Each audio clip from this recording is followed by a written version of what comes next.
keep thinking, keep planning, keep executing and keep succeeding. So आज हम लोग शुरू करेंगे लाइफ प्रोसेस, जो 10th क्लास का एक चैप्टर है। ये लाइफ प्रोसेस चैप्टर बिलोंग करता है बायोलॉजी पार्ट से।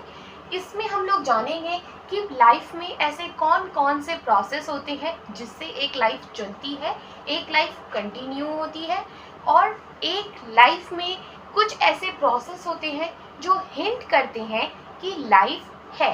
तो आइए शुरू करते हैं। या हम लोग जानते हैं, या मैंने आपको पिछली वीडियोस में भी बताया है कि प्लांट्स एंड एनिमल्स दोनों के पास लाइफ होती है। प्लांट्स के पास भी लाइफ होती है, एनिमल्स के पास भी अपनी लाइफ होती है। एनिमल्स में कौन आता है? हम आते हैं, ह्यूमंस आते हैं, या फिर काउ, बफेलो, एनिमल्स आते हैं। प्लांट्स में प्लांट्स आते हैं, लेकिन एनिमल्स में अब मैं बोल रही हूँ तो मेरा बोलना, मेरा चलना, मेरा हाथ हिलाना आपको ये बताता है कि आई एम अलाइव। लेकिन प्लांट्स में ये बात कौन बताएगा? आप समझिए, आपके पास एक एनिमल है। काऊ तो बनानी नहीं आती मुझे, लेकिन just imagine this is a animal. Okay, this is a animal and here I have one animal is alive. Animal तो जिंदा है, लेकिन प्लांट जिंदा है या नहीं है, तो इसी बात को हम जानेंगे लाइफ प्रोसेस से। यानी एनिमल्स ने कुछ सिम्टम्स को शो किया, shows some symptoms to indicate it is alive. But what about plants? Plants ने ऐसा क्या शो किया कि आपको पता चले कि plant is also alive, plant भी जिंदा है।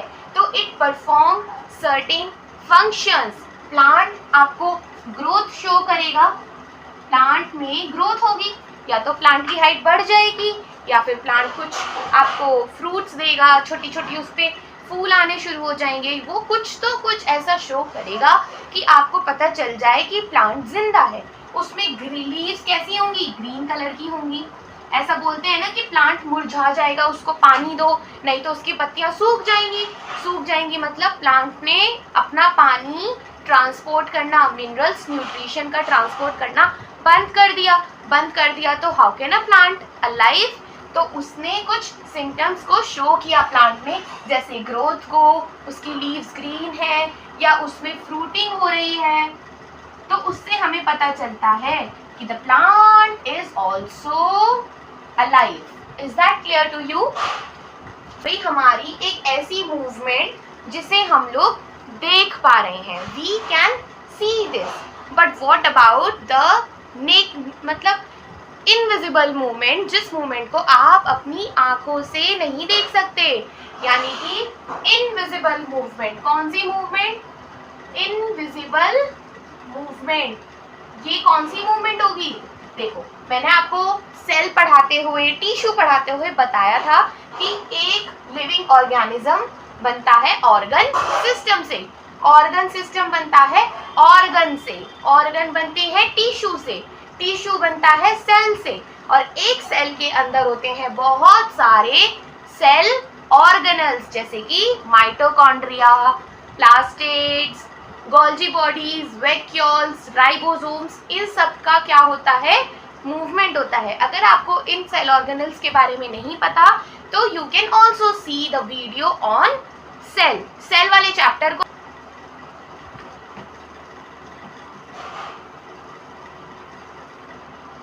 जैसे हमने सेल वाले चैप्टर में पढ़ा था कि एक प्रॉपर लिविंग ऑर्गेनिज्म, यानी कि लिविंग ऑर्गेनिज्म किससे बना? ऑर्गन सिस्टम से बना।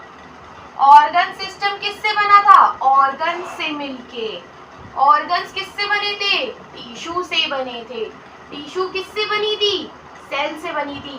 सेल से हम कहाँ पहुंच गए थे? एक लिविंग ऑर्गेनिज्म में हम पहुंच गए थे। तो सेल के अंदर होने वाली मूवमेंट को हम कहते हैं इनविजिबल मूवमेंट, क्योंकि सेल के अंदर we have electrons, we have protons and we have neutrons. इनके ये जब मूवमेंट करती है तो वो मूवमेंट हम अपनी आंखों से, इन आईज से नहीं देख सकते। हमें क्या चाहिए?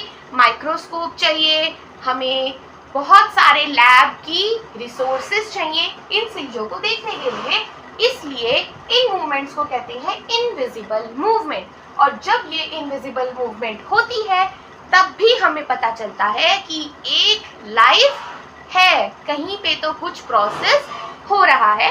वही सब हम पढ़ेंगे इस लाइफ प्रोसेस चैप्टर में। ओके गाइस, अगर मैं इनविजिबल मूवमेंट को स्टॉप कर दूं या रोक दूं या फिर मैं इसको बोल दूं स्टॉप, तो क्या मेरी लाइफ प्रोसेस में होगी?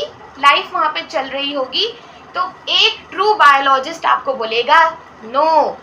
मतलब अगर लाइफ इनविजिबल मूवमेंट नहीं है, सेल के अंदर प्रोसेस नहीं हो रहा है, तो आपकी लाइफ प्रोसेस में नहीं है। तो therefore it is very very very very important to have invisible movement. Is that clear to you? Why we need invisible movement? The answer is कि जो सेल था, सेल के अंदर हमने पढ़ा था न्यूक्लियस। और न्यूक्लियस में क्या होता है? न्यूक्लियस में होता है बहुत सारे डीएनए। हमने सेल वाले चैप्टर में पढ़ा था जिसमें हमने रॉबर्ट हुक के बारे में पढ़ा था। तो न्यूक्लियस के पास क्या? Nucleus is brain of the cell. Nucleus cell का ब्रेन है। ये क्या करता है? सेल को कमांड करता है। ये बन जाता है किंग और ये बन जाते हैं स्लेव्स, और इसको इसकी बात सुननी पड़ती है। तो न्यूक्लियस सेल को डिफरेंट फंक्शंस करवाता है। हमारे पास आते हैं डिफरेंट सेल के ऑर्गेनल्स आते हैं, ये भी क्या करवाते हैं? सेल की फंक्शनिंग करवाते हैं।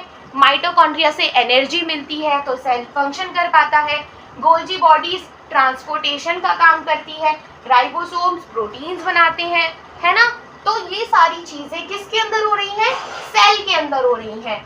और सेल के अंदर होने वाली मूवमेंट हमारी होती है इनविजिबल मूवमेंट। तो इस वजह से invisible movement and visible movement, दोनों movement is very important to know that any organism is alive. Is that clear to you? तो एनसीईआरटी में first paragraph of life process में यही बात बताई गई है कि प्लांट्स एनिमल्स भी अलाइव होते हैं। एक एनिमल को आप पहचान सकते हो उसकी ब्रीदिंग से। फॉर एग्जाम्पल, अगर मैं बैठे बैठे सो गई तो आप मुझे हिलता हुआ थोड़ी सी सांस लेते हुए देखोगे तो आपको पता चलेगा कि आई एम अलाइव, है ना? कोई एनिमल है वो चल रहा है तो आप उसको चलता देख पहचान सकते हो, क्या बोल सकते हो कि भाई वो चीख रहा है, ही इज अलाइव। लेकिन आप प्लांट्स को देख के कैसे बता सकते हो? तो ऐसे बता सकते हो। अगर प्लांट ग्रो कर रहा है, प्लांट मैच्योर हो रहा है, प्लांट बड़ा हो रहा है, या प्लांट की रूट्स बढ़ रही हैं, या प्लांट में फ्रूटिंग आ चुकी है, या फिर ये तो हो गई विजिबल मूवमेंट। इनविजिबल, उसके अंदर प्रोसेस हो रहे हैं जो हम अपनी आंखों से नहीं देख सकते पर बहुत ज़रूरी है वो लाइफ के लिए। तो ऐसी मूवमेंट से हम पता कर सकते हैं कि the plant is also alive. Okay, आगे बढ़े। Okay guys.